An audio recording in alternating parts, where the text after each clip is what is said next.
Nababahala lang ako. Ang alam ko, sa mga batang ito, dito sila nagtatrabaho tuwing bakasyon lang. Tapos natigil kayo sa pag-aaral dahil saan? Dahil sa pagkukulang ng pera? Hindi tama yan. Ang dapat sa mga batang ito, nag-aaral.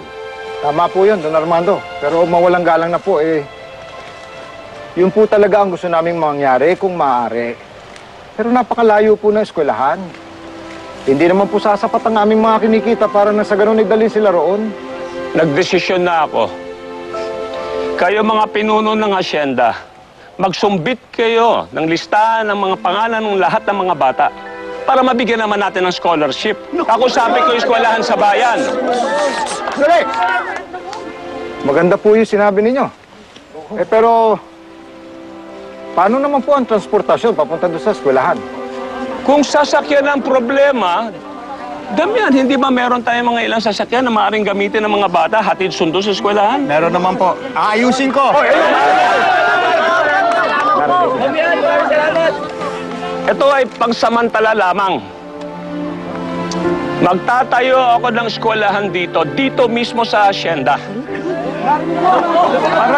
Para naman ang mga anak ninyo, ang kabataan, hindi naman maging mangmang.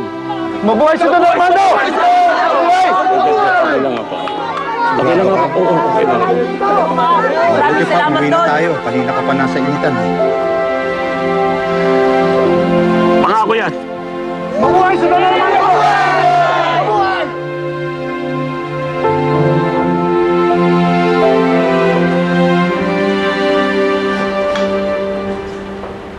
Don Armando, hindi po ba kayo kakain? Hindi. Papahinga muna ako. Ay, si Myla po ang nagluto. Si Myla? Tingnan po nyo, pinag-aralan po niya yung paborito ninyong ulam. Ang paella po. Mukhang masarap. Asan siya? Yun po eh.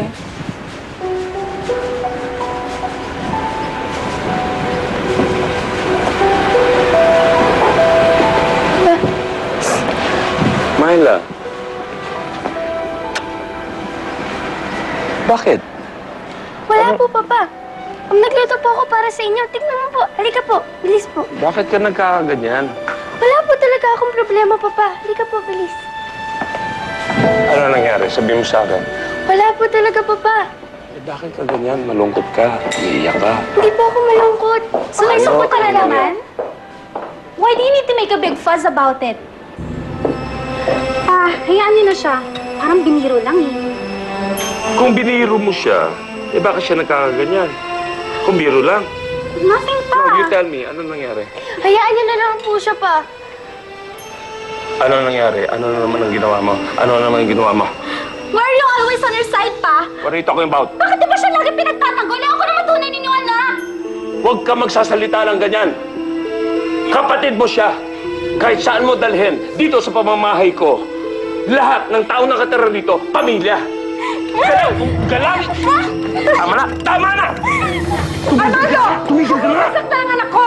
Hindi ko siya sinasaktan! She's like that because she needs your attention. Totoo naman ang sinasabi niya, puro na lang ang sampid na to ang pinakikinggan mo. Huwag ka magsasalita ng ganyan! Totoo naman everybody here needs your attention. Sino ba ang binibigyan mo ng attention?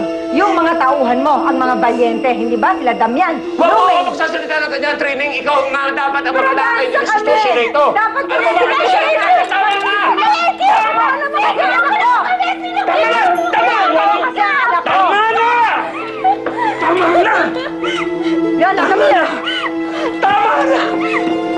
Tama na! Armando!